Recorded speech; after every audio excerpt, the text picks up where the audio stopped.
بسم الله الرحمن الرحيم إن الحمد لله نحمده ونستعينه ونستغفره ونعوذ بالله من شرور أنفسنا ومن سيئات أعمالنا من يهده الله فلا مضل له ومن يضلل فلا هادي له أشهد أن لا إله إلا الله وحده لا شريك له وأشهد أن محمدا عبده ورسوله ثم أما بعد السلام عليكم ورحمة الله وبركاته.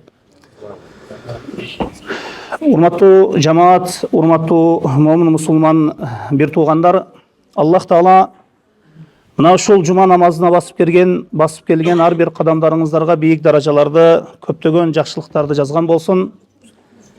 Жана биздин билип билбей жасап койгон күнөө иштерибизди Аллах Таала өзү кечирсин, кыямат күнү ырайымын алган пенделеринин катарына кошкон болсун. Амин я раббал аламин. Мына ушул majlisти уюштуруп, мына ушул илим majlisине себепчи болгон адамдарга Аллах Таала дүйнө жана акырет берекесин берген болсун. Имандарына бекем кылган пенделердин катарына кошкон болсун. Алхамдулилла, кайсы бир элдин, кайсы бир улуттун, кайсы бир элдин жаштарынын колунда Куран кармап турган болсо, Куран окуп турган болсо, бул ошол элдин келечеги бар дегени. Пайгамбарыбыз саллаллаху алейхи ва саллям бир нече хадистеринде Курандын фазилетине, Курандын жакшылыгына, мына ушул китеп, мына ушул Курани Карим дүйнө акыретте бактылуу болуубуз үчүн себеп болуп турган китеп экендигин бир нече хадистерде бизге айткан, бизди бул нерсеге кызыктырган. Курани Карим бул ислам илимдеринин негизи, шариат. Мына ушул китепте, мына ушул Курани Каримде бар нерсени Аллах Таала баяндап койгон. Кандай жашоо керек экендиги, кандай адамдар өз ара бири-бирине мамиле кылуу керек экендиги, жашоонун бардык тармагын өз ичине алган китеп. Мына ушул жума баяныбызда биз Куран тууралуу жана Курани Каримдеги кээ бир аяттарга, маани маңыздарына ой жүгүртүп өтө турган болсок, мына Курани Каримде эң узун сүрө Бакара сүрөсү. Мына ушул Бакара сүрөсүнүн алгач 5 аятынын тафсирин окуй турган болсок, Бисмиллахир-рахманир-рахим. Алиф лам мим. ذلك الكتاب لا ريب فيه هدى للمتقين. Бакара сүрөсү эмне үчүн бул сүрө Бакара сүрөсү деп аталды? Бакара дегени бул уй деген маанини билдирет. Уй дегени. Аллаху алам, тафсир алымдары айтышат, Бакара сүрөсү деп аталуусунун себеби Муса алейхиссаламдын коомунда Бани Исраил. Муса алейхиссаламдын коомунда бир кишини өлтүрүп коет. Анан адамдар келип, жанагы кишини өлтүрүлгөн кишинин кылмышкерин сурап Муса алейхиссаламга келишет. Ошондо Аллах Таала Муса алейхиссаламга вахий кылып, Муса алейхиссалам Аллах Таалага дуа кылган кезде Аллах Таала бир уйду союп, ошол уйдун бир бөлүгү менен ошол өлгөн өлүктү урууну буйрат. Жанагы уйдун бир бөлүгү, жанагы өлгөн өлүктү урулган кезде тирилип, ким өлтүргөндүгүн айтып берет. Анан бул Бани Исраил чектен чыгып, чектен ашып, суроолорду көбөйтө баштайт. О Муса, бул уйдун жашы кандай болуш керек? Орточо болуш керекпи, же картайган уй болуш керекпи, кандай уй болуш керек, түсү кандай болуш керек, жер айдаган уй болуш керекпи деп, анан жер айдабаган уй болуш керекпи деп, мына ушундай суроону көбөйтүп жиберишет. Кандай уй болуш керек деп. Башында Аллах Таала бир уйду алып эле, каалаган бир уюңарды алып эле, сойгула анын бир бөлүгүн ошол өлгөн өлүктү уругула, ким кылмышкер, ким өлтүргөндүгүн айтып берет дейт. Бирок булар суроону көбөйтүп жиберет. Өздөрүнө машакат туудуруп алат. Жанагы өздөрүнө кыйындатып алат. Натыйжада жанагындай Аллах Таала айтқан уйду таап сою өтө кыйынга турат. Анан акыры өтө бир чоң бир алтынга, мындайча айтканда чоң бир акчага алынып, жана уй союлат. Уй союлуп, анан ошонун бир бөлүгү менен жанагы өлүк турулганда, өлүк тирилип, аны ким өлтүргөндүгүн айтып берет. Мына ушул окуя мына ушул Бакара сүрөсүндө келген. Бакара сүрөсүндө келген, мына ушул Бакара сүрөсүндө айтылган. Мына ушул себеп, мына ушул окуя болгону себеп, валлаху алам, Аллах өзү билүүчү, Бакара сүрөсү деп аталган мына ушул сүрө. Бул сүрөнүн фазилети өтө көп.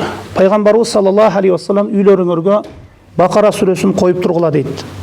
Эгер окуп турсаңыз, же азыр алхамдулилла жеңил болуп калды, телефонуңуздан үйүңүзгө коюп турсаңыз, коюп угуп турсаңыз, үйгө, ошол үйгө Бакара сүрөсү окулган үйгө шайтан кирбейт дейт. Жана ошондой эле эгер кимдир бирөө сыйкырланган болсо, сыйкыр оорусу менен же жин оорусу менен ооруй турган болсо дагы, мына ушул сүрөнүн өзүнүн фазилети, өзүнүн шифасы бар. Бакара сүрөсүн окулса, эч качан аны, мындайча айтканда, пайгамбарыбыз саллаллаху алейхи вассалам айтат, Бакара сүрөсү окулса, Бакара сүрөсүн окуп жүрсө дайыма, бул сүрөнү окуп дайыма амал кылып жүрсө, аны эч качан сыйкыр жыга албайт дейт. Сыйкыр ага үстөн боло албайт. Шайтандар, жиндер ага үстөн боло албайт. Ошондуктан пайгамбарыбыз саллаллаху алейхи вассалам ким жатар кезде Бакара сүрөсүнүн акыркы аяттарын, акыркы 2 аятын окуп жата турган болсо, ошол жетиштүү дейт ошол түнгө. Бул сүрөнүн фазилети өтө көп, хадистерде өтө көп келген. Кебир хадистер бул сүрө тууралуу, кебир хадистер сахих хадистер, кебир хадистер заиф хадистер. Эми Аллах Таала айтат мына сүрөнүн башында алиф лам мим. Алиф лам мим. 3 эле тамга. Кур'ан-ы Керимде кебир сүрөлөр мына ушул хуруфу муқаттаат, мына ушундай сүрөлөр менен башталган. Алиф лам мим деп. Тамга менен башталган. Эми ушул алиф лам мим, ушул тамгалардын мааниси барбы? Бул ушул алиф лам мим бир аят, бирок 3 тамга. Мунун мааниси барбы, мааниси жокпу? Алымдар ар кандай тафсирлерди беришкен. Ар кандай тафсирлерди беришкен. Кебир алымдар алиф лам мим деп ар кандай тафсирлерди беришкен болсо, кебир алымдар айтат, араб тилинде тамга эч бир маанини билдирбейт дейт. Алиф десе, бул алиф жөн эле тамга, а деген сыяктуу эле, ба деген сыяктуу эле. Эч кандай маани бербейт. Мунун хикматын Аллах өзү билет дейт. Эми кыскасы, валлаху алам би муради, Аллах эмнени максат кылды, Аллах өзү билүүчү. Эми кебир алымдар мындай да тафсирди беришкен. Алиф лам мим. Мына карасаңыз, адам баласы Аллахтын сөзүндө сөз келтирүүгө алсыз болгон тарыхта. Эч ким Кур'ан-ы Керимде китеп келтире албайт. Кур'ан-ы Керимде мужиза бир китеп экендигин бир белгиси Аллах Таала ик Кур'анда айтат. Айтай Мухаммад саллаллаху алейхи вассалам, ушул инсан баласы жиндер биригип бир сүрө келтирсинчи дейт. Кур'ан-ы Керим түшкөн убакыттан бери пайгамбарыбыз саллаллаху алейхи вассаламдан кийин кыяматка чейин эч бир акылдуу бир инсан дагы, эч бир инсан бир Кур'ан-ы Керимде бир китеп келтире алган жок. Же бир сүрө келтире алган жок, бир аят келтире алган жок. Мына ушул алиф лам мим, мына ушул тамгалардан эле адамдар аңгемелерди жазат, романдарды жазат, ырларды жазат. Мына ушул арабтарда Кур'ан-ы Керим келген убакытта аябай адабият өтө күчөп, өнүгүп өсүп турган убакыт болгон. Алардын акындары айткан ыр, алардын өлүп жатып айткан ырлары биздин акындарга салыштыра турган болсок, биздин акындар түнү менен уктабай, уйкусуз калып жазган ырындай эле алардын өлүп жатып айткан ырлары. Жазган ырлары, айткан ырлары. Алар арабтарда деле ошол убакытта адабият кыйын болгон, адабиятта кыйын болгон. Бирок ошондой болсо дагы алар деле ошол эле тамгаларда сүйлөгөн, бирок ошол эле араб тилинде сүйлөгөн, ошол эле араб тилинде Кур'ан-ы Керимде Аллах Таала түшүрдү. Бирок адам баласы Кур'ан-ы Керимде бир сүрө келтирүүнү, бир аят келтирүүгө алсыз болду. Адамдар алиф лам мим, мына ушул алиф ба та са жим ха ха бири-бири менен сүйлөп атат. Кебирлери китеп жазып атат, кебирлери аңгемелерди, романдарды жазат, бирок мына ушул тамгалардан пайдаланып бир Кур'ан-ы Керимде бир аят, бир сүрө келтире албайт. Ушул нерседе Кур'ан-ы Керим мужиза экендигини, адамдар эле сүйлөгөн тилде, адамдар эле пайдаланган тамгаларда Аллах Таала Кур'ан-ы Керимди түшүрүп койду. Алиф лам мим. Бул адам баласы өтө алсыз экендиги, Кур'ан-ы Керим өтө бир мужиза бир китеп экендигин далилдейт. Алиф лам мим. Эми Аллах Таала мунун тафсирини, Аллах алам, мунун туура тафсиринин кандай максат бар экендигин Аллах өзү билет. Пайгамбарыбыз саллаллаху алейхи ва саллям Кур'ан-ы Керим тууралуу айтып, Кур'ан-ы Керим ар бир Кур'ан-ы Керимдин аятынын ар бир тамгасына 10 сооп деди. Алиф 10 сооп, лам 10 сооп, мим 10 сооп, 30 сооп. Алиф лам мим. Кур'ан-ы Керим бул пайда таба турган китеп, мындай зыян көрө турган китеп эмес. Эгер сиз шамдан куптанга чейин окуй турган болсоңуз, же асырдан шам намазына чейин Кур'ан окуй турган болсоңуз, сиз көп соопторго, көп ажырларга жетесиз.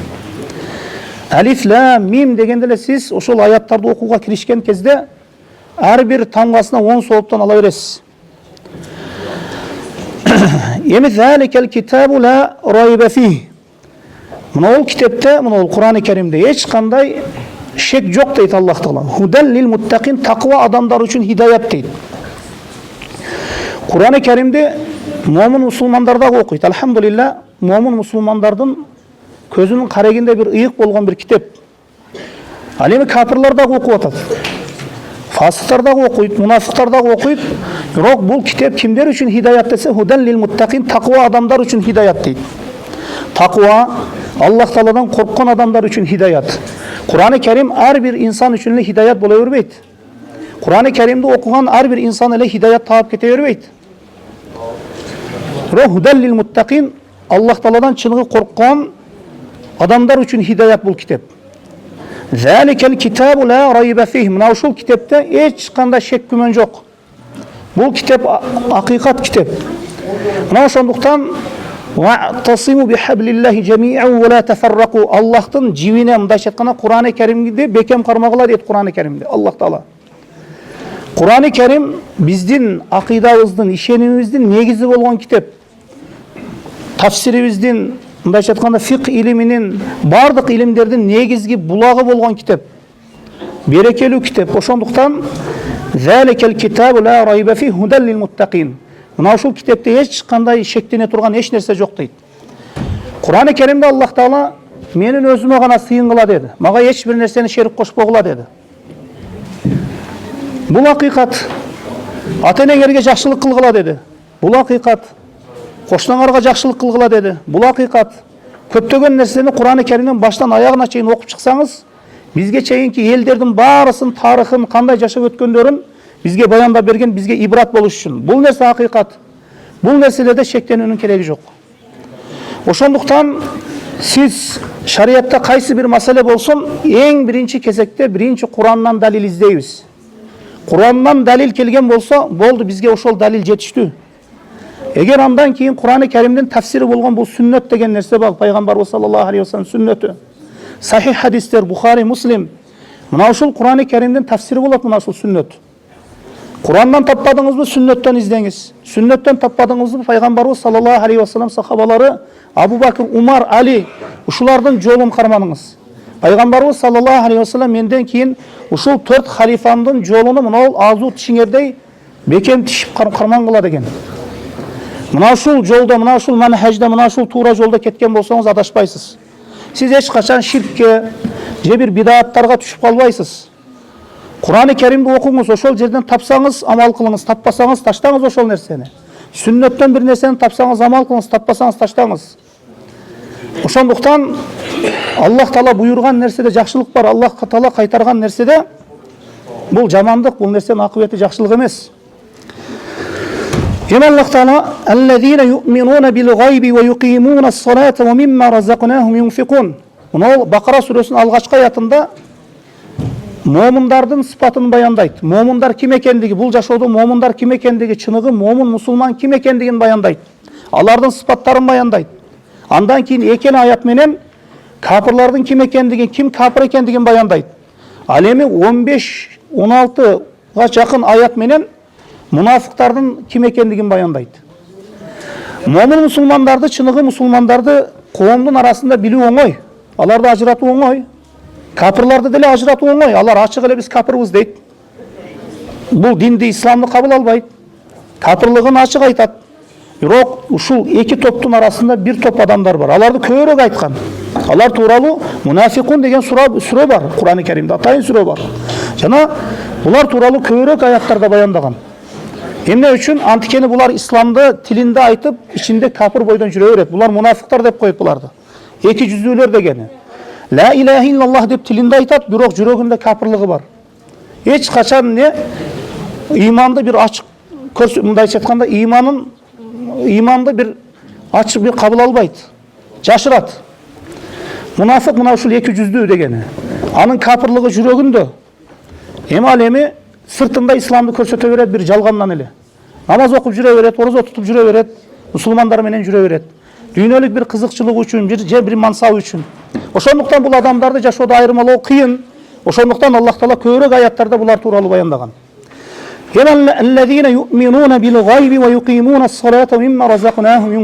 Аллахка чыныгы иман келтирген пенделер ким? Алар кайыпка ишенишет. Өлгөндөн кийин кайра тирилүү, акырет күнү, жана Аллах Таала эртең кыямат күнү эсеп алуусу, Аллах Таала амалдарды таразада тартуусу, бейиш, тозок, мына ушул нерселердин баарысына иман келтирет. Акыретке иман келтирген пенде менен акыретке иман келтирбеген пенденин ортосунда асман менен жердей айырма бар. Акыретке иман келтирген пенде өз жашоосун Кур'ан, сүннөткө ылайык, шариятка ылайык өткөрсө, адал, арамды айырмалап өткөрсө, акыретке иман келтирбеген инсан анын айырмасына барбайт. Адал арамдын айырмасына барбайт. Анткени ал ушул жашоодо көп нерсени көрүп калса, жетип калса, билип калса, жеп калса, ичип калса, ошол нерсе. Ошондуктан айвандардан айырмалап турган нерсе бизде. Айвандардан айырмалап турган нерсе бул ибадат, бул иман. Ошондуктан Кур'анда Аллах Таала айтат: "Я аyyuhallazina amanu taqulloha haqqa tuqatih wa la tamutunna illa wa antum muslimun." О Аллахка иман келтиргендер, Аллахтан чындап коркула, жана бул дүйнөдөн имандуу мусулман болуп өткүлө дейт. Эми муамындардын сыпаты алар кайыпка иман келтиришет. Жана юқимуна салата, жана намазды тургузушат дейт. Биринчи кезекте 5 убак намазды окушат дейт. Пайгамбарыбыз саллаллаху алейхи ва саллям хадисинде айтат: "Ас-салату бурханун муъмин" дейт. Намаз момун мусулмандык далили дейт. Эртең кыямат күнү Аллахтын алдына барган кезде өзүңүздүн момун мусулман болуп жашагандыгыңызды далилде деп Аллах сурай турган болсо, намазды көрсөтүш керек болот. Ошондуктан пайгамбарыбыз саллаллаху алейхи ва саллям ас-салату бурханун муъмин, намаз момун мусулмандын далили дейт. Момун мусулмандыгына далил дейт намаз. Ошондуктан пайгамбарыбыз саллаллаху алейхи ва саллям башка бир хадисинде айтат: намаз окубаган инсандар ошол 4 чоң капырлар менен бирге болот кыямат күнү дейт. Ма Фираун менен бирге болот, Карун менен бирге болот, Убай бин Халаф менен бирге болот. Мына ушул чоң капырлар менен бирге болот. Аллах өзү сактасын.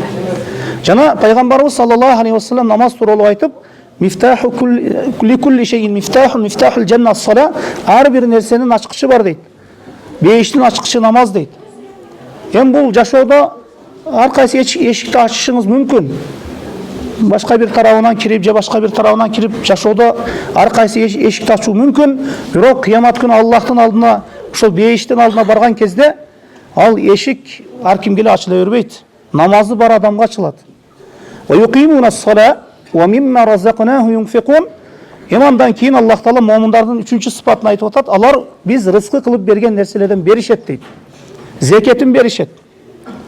Андан кийин садака кылышат. Пайгамбарыбыз саллаллаху алейхи ва саллям хадиси куддусиде айтат: Аллах Таала айтат экен: "Мага пендем мен ага парз кылган ибадат аркылуу жакындайт" дейт.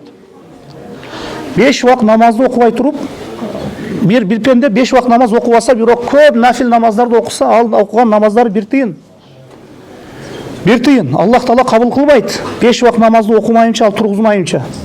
Ал эми бир инсан зекет бербейт, бирок садака берет. Бирок малынан зекет менен тазаланбайт. Анын садакалары бекер. Хадиси куддусиде Аллах Таала: "Мага пендем мен ага парз кылган ибадаттар аркылуу жакындайт" дейт. Парз ибадаттарды аткарбай туруп, аны жөнгө салбай туруп, нафил ибадаттарга өтүү мүмкүн эмес. Ал эми нафил ибадаттар менен пенде Аллахтын эң сүйүктүү пендесине айланат, Аллахка жакындоо менен. Ошондуктан Мына момундардын сыпаты экен. Кайыпка иман келтирүү жана намазды тургузуу жана биз рызкы кылып берген нерселерден рызкы кылып беришет дейт. Эми ушул аятты 3-чү аятка чейин тафсирин окудук. Эми мына ушул орунда 5 минут калыптыр. Маселени кичине башка бир жакка бурсам, ислам дини бул шарият, бул жеңил. Bir hadiste İmam Bukhari'de kelgen hadiste bir zınakor ayal bir it aldığınızga kelse bir uruşup mындайча айтканда чиптеп тек айда бере турган ит чаңкап алдынан чыккан убакытта ошол кудукка түшүп ошол суу алып чыгып ошол итти сугарып коет. Аллах Таала ошол кылган жакшылык үчүн анын күнөөсүн кечирип жиберет. Эми ислам дини жеңил. Эми кээ бир адамдарда мисалы үчүн эгер адамдардын өз ара бири-бирине мамилесин кое турган болсоңуз, кээ бир адамдардан кечирим сурай турган болсоңуз, кечирбей де коюшу мүмкүн инсан. Ал эми бир ит эгерде ошого кылган жакшылык үчүн бир ит себептүү бир зынакор аялдын күнөөлөрү кечирилип жатат. Абу Муса аль-Аш'ариден рываят кылынат. Ибн Шайба Мусаннафта бир окуяны келтирет. Бул сахих рываят. Абу Муса аль-Аш'ари өзүнүн өлүм төшөгүндө жаткан кезде балдары айланасына келип, бир өзүнөн жоготуп турган убакытта бир токоч окуясы дейт. Анан балдары бул не дегениңиз бир токоч дегенде деп айтканда, буга чейин ошол Bani İsrail'de vallahi alem bir kişi adamlardan alыс 70 yıl ibadat kılat. Burada adamlardan bölünüp ketip o tiyaka çıkıp alıp bir çatır tigip alıp ibadat kılуу деген нерсе мурдагылардын шариятында болгон.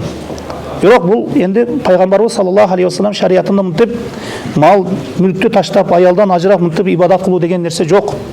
Эми бул мурдагылардын ибадатында болгон бул нерсе, шариятында болгон. Bir kişi ошол 70 yıl ömrün berip Allah'a ibadat kılat. Анан күндөрдүн биринде базарга түшөт. Базарга түшүп bir сулуу bir ayal алдынан чыгып, антикени аялдар эркектер үчүн өтө фитна болот.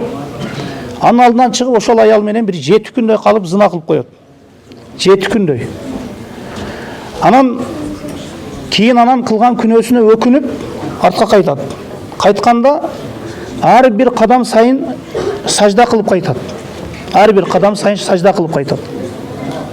Анан сажда кылып отуруп bir айылга келет. Айылда bir 12 мискин болот bir айылда, 12 мискин. Аларга күн сайын бирөө 12 нан жиберет экен, 12 токоч жиберет экен, күн сайын бирөө. Анан бул да ачка, колунда эч нерсе жок, жеген эч нерсе жок, анан 13-чүсү болуп турат. Анан жанагы нанды алып келген адам, токочту алып келген адам жанагы ар бирине берип, анан бул кишиге дагы берип, анан алардын бирөөсүнө жетпей калат, бир токоч. Анан мага жетпей калды деп алардын арасынан бирөөсү айтканда, мен колума берилген аманатты силерге бердим, 12 токочту алып келип бердим дейт. Анан жанагы киши колундагы токочту Аллах ыраазылыгы үчүн чын ыхластан жанагыга берет. Анан ошол берген кезде, анан ошол түнү ошол жерде жан берет.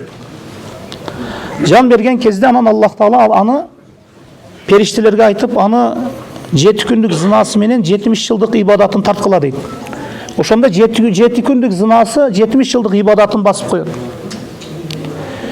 Анан Аллах Таала карагыла дейт, дагы башка бир амалы бар бекен дегенде, ошо бир кылган бир кичине бир амалы, ыхлас менен кылган бир токочу бар экен. Ошону тартканда 7 күндүк зынасын басып коет. Анан ошентип кутулуп кетет. Бул рываяттар кээ бир сахабалардан келет. Ошондуктан инсан эч качан күнөө баткагына батып калса дагы эч качан үмүт үзбөш керек. Дайыма шанс бар. Пайгамбарыбыз саллаллаху алейхи вассалам куллу ибн адам хаттаун хайрул хаттаун ат-таввабун. Ар бир адам баласы каталашуучу дейт. Күнөөгө жол берүүчү, каталашуучулардын эң жакшылары күнөөлөрүнө тооба кылуучулар дейт. Алхамдулилла, инсандын жаны ушул денесинде экен, аргарак тартып могул жерге өлүмү келелей экен. барлық нәрсеге шанс бар. Тооба кылып алууга, күнөөлөрдөн кайтып кетүүгө, мындайча айтканда күнөөлөрдү таштоого, күнөөлөрүнө өкүнүп тооба кылууга ар бир инсанда мүмкүнчүлүк бар.